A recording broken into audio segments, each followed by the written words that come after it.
तो बने रहिए हमारे साथ इस दिलचस्प वीडियो में।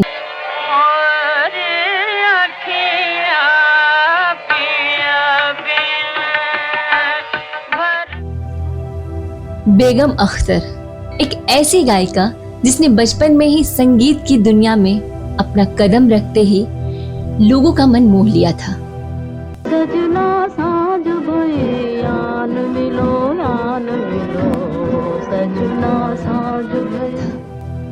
वो सुरीली आवाज की मल्लिका जिसे मल्लिकाए गजल के नाम से जाना जाता है। वो जो हम में तुम में करार था और लोग उन्हें गजलों की रानी कहा करते थे।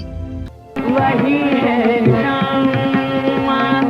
लेकिन वो गायिका जिसकी आवाज का जादू देश विदेश में भी लोगों के सर पर चढ़कर बोलता था। लाखों लोग जिनके दीवाने थे।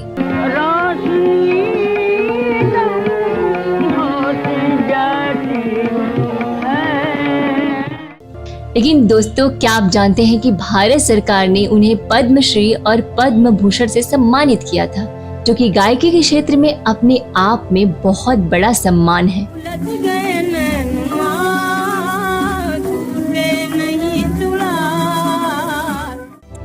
दोस्तों, क्या आप सोच सकते हैं कि इनकी माँ लखनऊ की एक प्रसिद्ध तवायफ थी। तवायफ आता है, इसका रूट है तवाफ या चक्कर लगाने से। इस वक्त भी हज में जो लोग काबे के चारों तरफ घूमते हैं उसको तवाफ़ कहते हैं। उसी ओरिजिन से ये लफ्ज़ निकला है कि ये औरतें एक जगह से दूसरी जगह घूमती रहती हैं, एक्सट्रीमली मोबाइल। और पिता जाने माने वकील थे। उन्हें बचपन से ही माँ ने पाल पोस कर बड़ा किया था। दीवाना बनाना है तो दीवाना बनाते। तवायफों का जो योगदान है हमारे संस्कृति में, हमारे संगीत में बहुत बड़ा है, क्योंकि बाइयों ने ही, तवायफों ने ही शास्त्रीय संगीत की तालीम उनको दी जाती थी। क्या आप यकीन करेंगे कि इनके पति ने ही इनके गायन पर पाबंदी लगा दी थी, जिसके कारण ये मानसिक रूप से बीमार रहने लगी थी। वो नहीं कर सकती हैं जो अब तक करती आई हैं। माने ये कि वो लोगों की महफिलें जाके में प्रोफेशनली नहीं गा सकती हैं। ऐ मोहब्बत तेरे अंजाम पे रोना। जो 100 साल से ऊपर का हो वही बता सकता है आपको उनके बारे में। सुनते ही सुनते आ रहे, लेकिन कभी उनके बारे में कोई इन्फॉर्मेशन नहीं आज तक कि क्या था, रियलिटी क्या उनकी लाइफ की। कौन थी वो गायिका और क्या था इनका पूरा नाम? उन्होंने कब और किस उम्र में गाना शुरू कर दिया था? क्यों इनके पति ने ही उन्हें घर पर कैद कर दिया था? नमस्कार दोस्तों, मैं हूं नैना और आप देख रहे हैं नैना टॉकीज।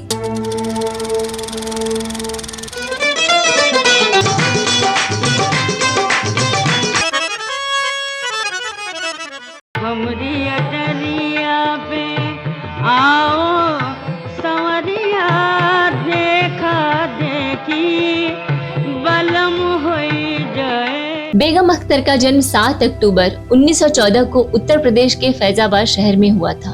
उनका पूरा नाम अख्तरी बाई फैजाबादी था। अख्तरी बाई फैजाबादी या बेगम अख्तर को बचपन में अख्तरी के नाम से लोग बुलाया करते थे। कुछ मीडिया रिपोर्ट्स की माने तो इनकी एक जुड़वा बहन भी थी जिनका नाम अनवरी था और वो 3 साल की कम उम्र में ही चल बसी थी। हालांकि बेगम अख्तर ने कभी इस बारे में खुलकर बात नहीं की।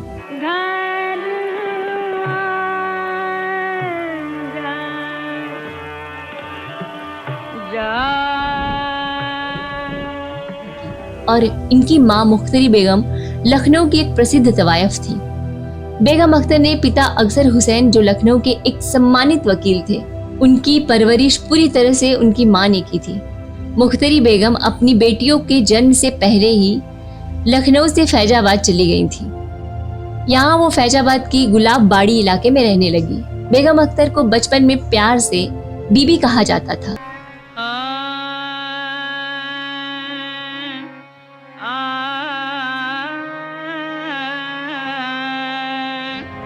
अख्तरी को संगीत में गहरी रुचि थी।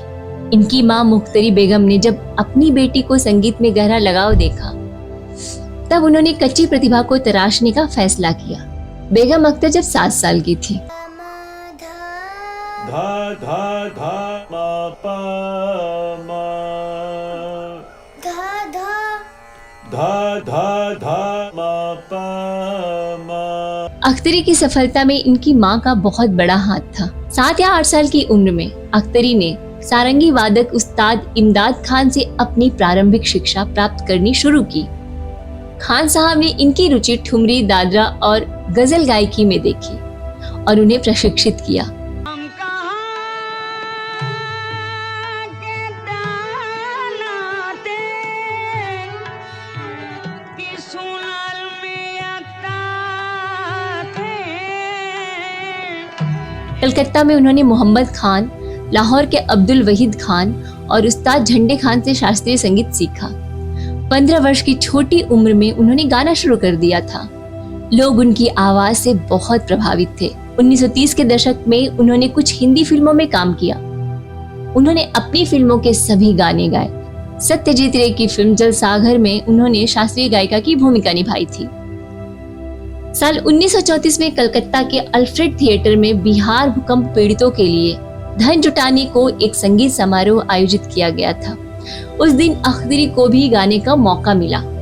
उन्होंने अपनी सुरीली आवाज से सभी को मंत्रमुग्ध कर दिया था और यह कार्यक्रम गजलों और दादरों का संगीत कार्यक्रम बन गया। ऐसा कहा जाता है कि अख्तरी की आवाज को सुनकर मशहूर कवियत्री सरोजनी नायडू ने उनकी प्रशंसा की, जो दर्शकों के बीच बैठी कार्यक्रम देख रही थी।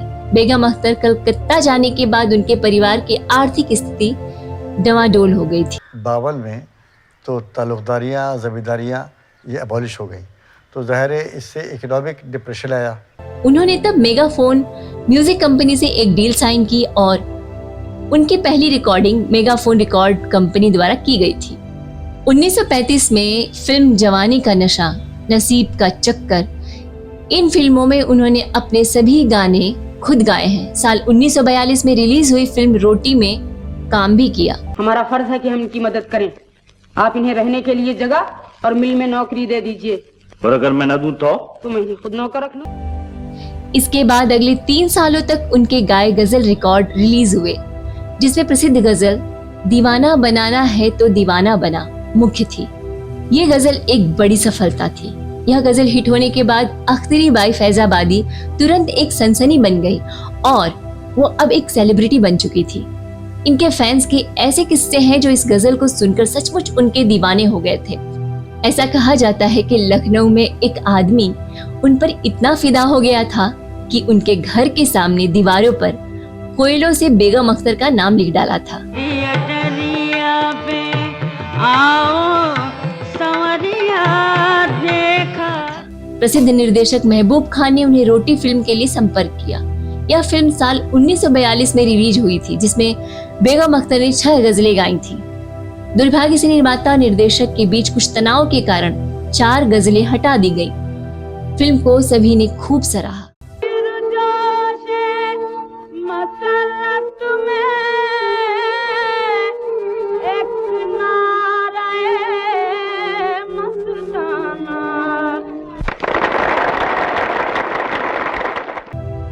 साल 1944 में उन्होंने लखनऊ के एक बैरिस्टर इश्तियाक अहमद अब्बासी से शादी की। शुरू में दोनों मतीन मंजिल नाम की बिल्डिंग लखनऊ में रहते थे। कहा जाता है कि अपनी शादी के बाद बेगम अख्तर को कुछ सालों के लिए घर में कैद होकर रह गई थी, क्योंकि उन्होंने गजलों के कार्यक्रम में जाना बंद कर दिया था। बेगम अख्तर के पति नहीं चाहते थे कि वो संगीत कार्यक्रमों में जाए। दरवाजा खोलने के लिए नहीं कह रही हूँ भैया, तो फिर क्या? ये लो, चुपके से जाकर दूसरे कमरे से टेलीफोन उठा ला, मैं भी 5 मिनट में वापस।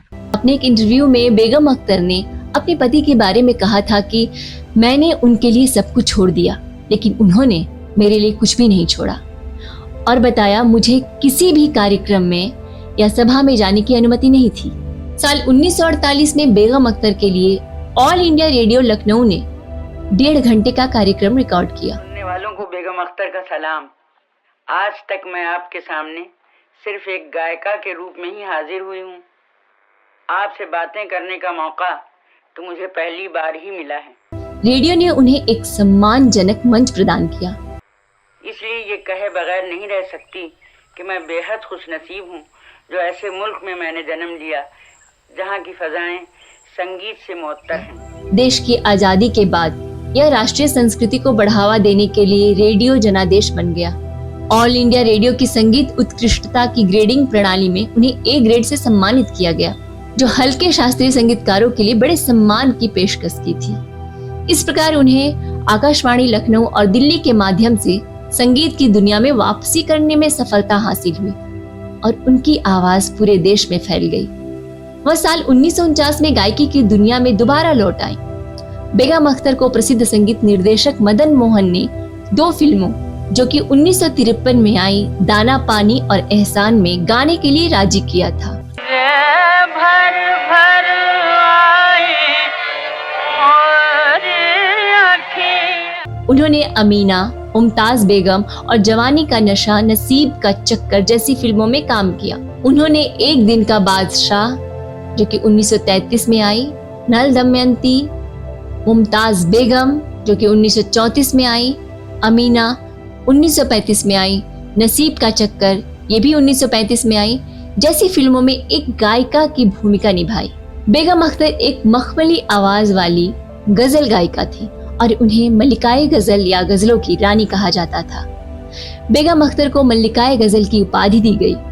उनकी क्लासिकल गजलों और गीतों में अब के सावन घर आजा, मोरा बलम परदेसिया, हमारी अटरिया पे आओ, सजन तुम हमरे द्वारे, सारा झगड़ा खत्म हो जाए हमरी अटरिया पे। साल 1951 में पहला बड़ा सार्वजनिक संगीत कार्यक्रम शंकर लाल महोत्सव दिल्ली में हुआ था। उसी वर्ष बेगम अख्तर की मां मुश्तरी बाई का निधन हो गया।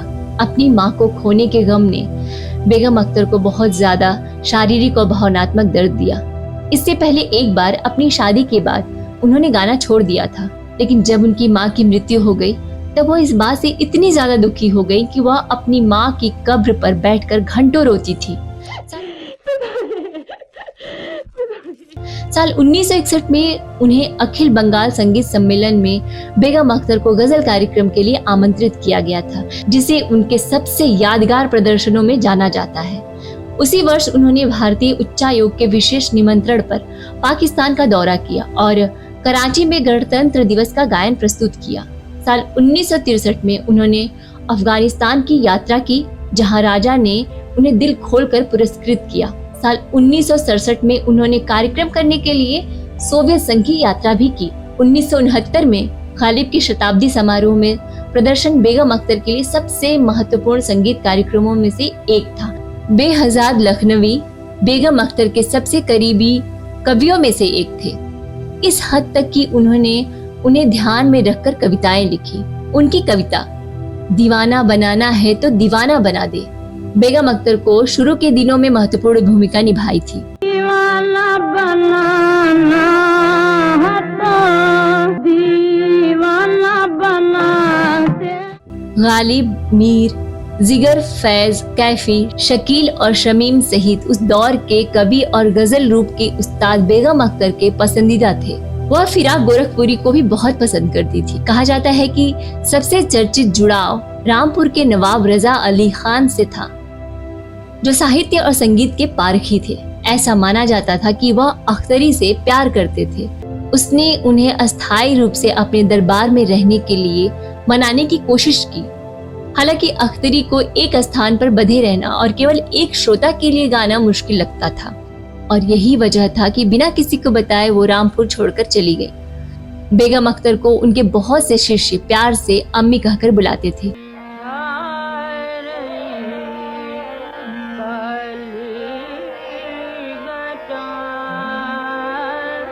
उनकी कुछ प्रिय शिष्यों में से एक शांति हीरनंद थी और उन्होंने बेगम अख्तर के साथ सबसे अधिक समय बिताया। एक वही कलाकार थी जो एक ठुमरी को कई रागों में गा जाती थी और रागों में गाती थी, जैसे कौसक धनी में ठुमरी। वे व्यवहारिक रूप से लगभग 10 वर्षों तक बेगम अख्तर के साथ रही, जिसके बारे में हीरानंद ने अपनी पुस्तक में विस्तार से लिखा है। वह रोजमर्रा के घरेलू कामों में शामिल होती थी और बेगम अख्तर के घर में लगभग एक बेटी की तरह रहती थी।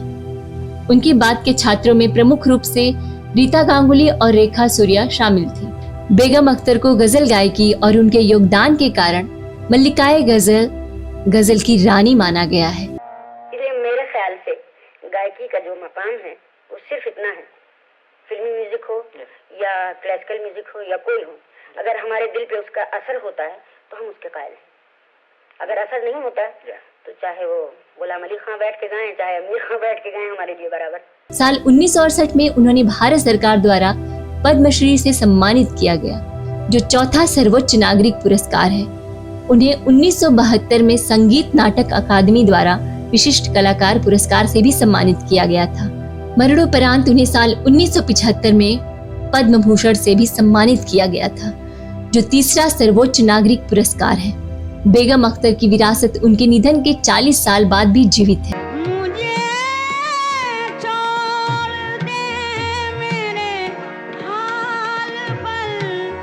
2005 में उनकी सबसे प्रिय शिष्य शांति हीरानंद ने बेगम अख्तर के लिए एक किताब लिखी, स्टोरी ऑफ माय अम्मी।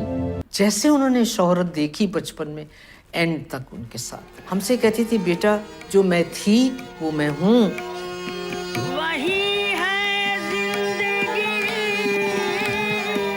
जो अपने गुरु को एक श्रद्धांजलि थी और उनकी शिष्या रीता गांगुली द्वारा लिखी गई एक अन्य पुस्तक ए मोहब्बत रिमिनिसिंग बेगम अख्तर 2008 में प्रकाशित हुई थी।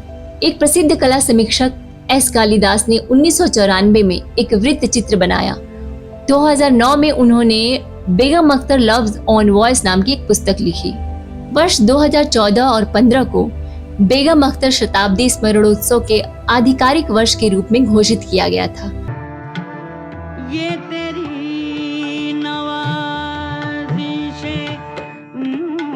मुख्तसर। शताब्दी वर्ष की घोषणा के बाद से विभिन्न संस्थानों जैसे Sangeet Natak Akademi, National Centre for Performing Arts और अन्य ने देश के विभिन्न हिस्सों में कार्यक्रम आयोजित किए। इंदिरा गांधी राष्ट्रीय कला केंद्र ने बेगम अख्तर के जीवन, कार्य और विरासत पर इस वेब पोर्टल को लॉन्च करने के साथ साथ हैदराबाद, भोपाल और लखनऊ में स्मारक उत्सव आयोजित किए। 30 अक्टूबर 1974 को अहमदाबाद में एक संगीत कार्यक्रम में उनकी तबीयत खराब हो गई और उनको अस्पताल ले जाना पड़ा। उसके कुछ समय बाद बेगम अख्तर को दिल का दौरा पड़ा और 60 वर्ष की आयु में उनका निधन हो गया। अब दिल्ली में लाया गया तो कहाँ रखें, कैसे करें। इतने में एक पायलट आया तो उसने कहा, ये क्या, व्हाट इज द कमोशन। उनका बेगम अख्तर का, हाँ, कहा जाता है कि उन्होंने अपना अंतिम विश्राम स्थल बहुत पहले ही चुन लिया था।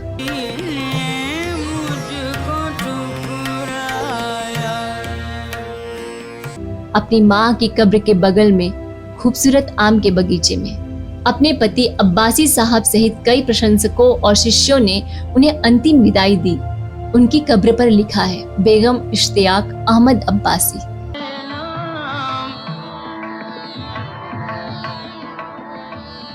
बहुत सारे लोग मुझे पूछते हैं कि आप पूना से इतनी दूर कैसे चले आते हैं।